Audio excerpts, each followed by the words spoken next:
નમસ્કાર, CB24 news સાથે હું રેશમા આપનું સ્વાગત કરું છું। કોલકાતામાં આરજી મેડિકલ કોલેજમાં તાલીમાર્થી મહિલા ડોક્ટર ઉપર દુષ્કર્મ અને હત્યાની ઘટનાથી સમગ્ર દેશ હચમચી ગયો છે, ત્યારે આ ઘટનાના પડઘા સમગ્ર ગુજરાતમાં પડ્યા છે।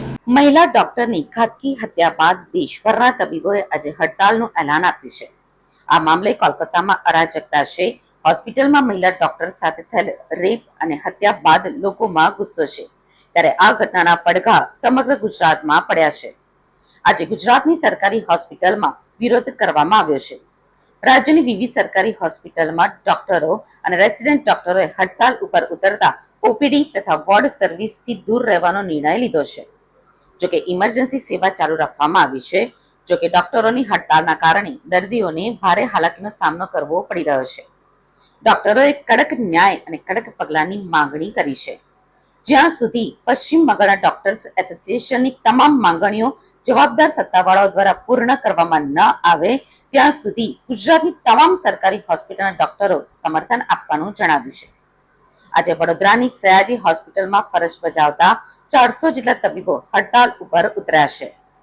કોલકાતાની આરજી કર મેડિકલ કોલેજ હોસ્પિટલમાં તોડફોડ બાદ ડોક્ટરોએ આવતીકાલે શનિવારે 17મી ઓગસ્ટના રોજ દેશવ્યાપી હડતાલની જાહેરાત કરી છે।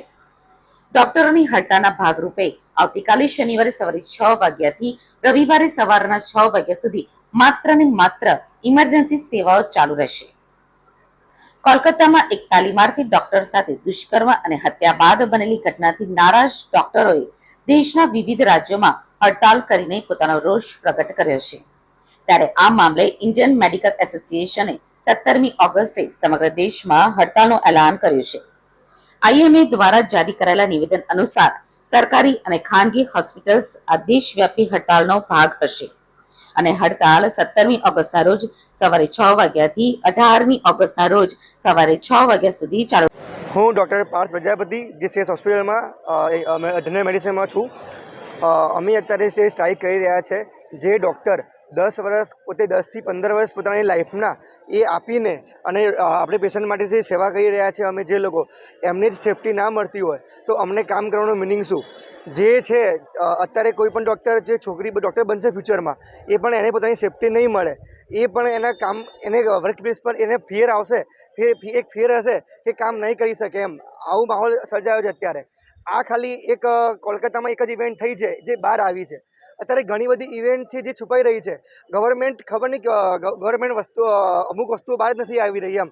જે અત્યારે એ આવી કેસ થયો છે ઉત્તરાખંડમાં, નવો કેસ થયો છે 14 ફેબ્રુઆરીએ 14 ઓગસ્ટે પણ આવો બીજો એક કેસ થયો છે અને એમાં એક વાત બહાર આવી છે।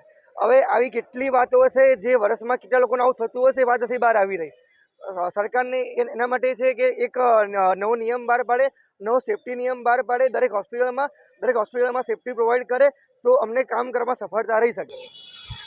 અમે અહીં જીસીએસ મેડિકલ કોલેજના તમામ રેસિડન્ટ ડૉક્ટરો, તબીબો, MBBS વિદ્યાર્થીઓ, ઇન્ટર્ન્સ ડૉક્ટરો અમે અહીંયા ભેગા થયા છીએ આરજેકર મેડિકલ કોલેજમાં 7 દિવસ પહેલાં જે સેકન્ડ યર રેસિડન્ટ માટે દુષ્કર્મ અને એને હત્યા કરવામાં આવી છે તેના વિરોધમાં સ્ટ્રાઇક કરવા ઊભા થયા છીએ।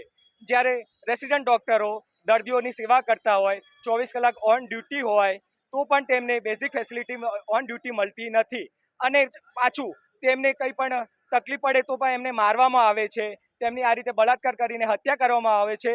તેનો અમે ખૂબ જ વિરોધ કરી રહ્યા છીએ। તમામ રેસિડન્ટ ડૉક્ટરોને સુવિધા ના છતાં હોવા છતાં પણ તે પોતાની ફરજ બજાવે છે હોસ્પિટલમાં, તો પણ દર્દીના સગા કે જે કંઈ પણ હોય તેમને મિસઅન્ડરસ્ટેન્ડિંગ ડૉક્ટર ઉપર હુમલો કરી બેસે છે।